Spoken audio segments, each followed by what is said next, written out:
ni mchezo wa namna gani?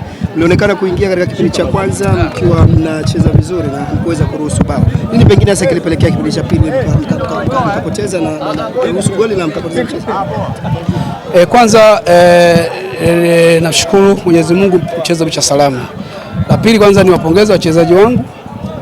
Mpango wetu sisi ni kutokuruhusu goli la mapema. Karibia mechi zote za nyuma tulikuwa tunaruhusu goli la mapema mno.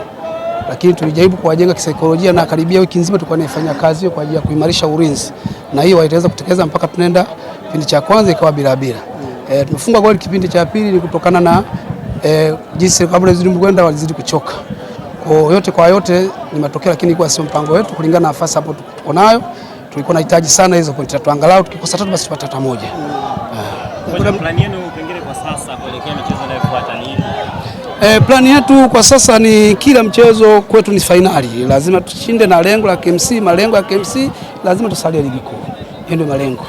Mlionekana kucheza mpira mzuri, lakini kitu ambacho kilionekana ni kushindwa kutengenezwa kwa nafasi. Pengine hili umeliona na linakwenda kufanya kazi.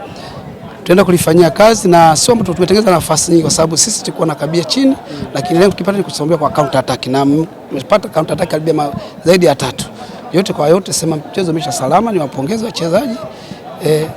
Matatizo yaliyotokea tuenda kuyafanyia kazi kwa sababu tuna mechi nyingine zidi ya Fountain. Lakini matarajio ni kwamba mechi inayokuja kuanzia sasa, kila mechi iliyo mbele yetu sisi ni finali. Unaiona KMC kisalia ligi kuu? Malengo ya KMC ni kusalia ligi kuu. Hilo unaliona. Pengine kocha labda wachezaji wake wanaonekana watoshelezi kwenye mahitaji ya michezo au shida ni ipi kwa wewe kama ulivyogundua? Wachezaji mimi wanatekeleza, wanatosheza kabisa kwenye kuja kupambana. Mmeona je mechi ilivyokuwa. Cha msingi sasa ni upepo tu mbaya uliopita. Au pengine labda hawapati maelekezo. Yote kwa yote sema wanafuata maelekezo, ndio maana mpaka nimekuambia kwamba tumeruhusu goli kwa ajili ya kabla hivyo enda kwenda intensity zidi kuchoka.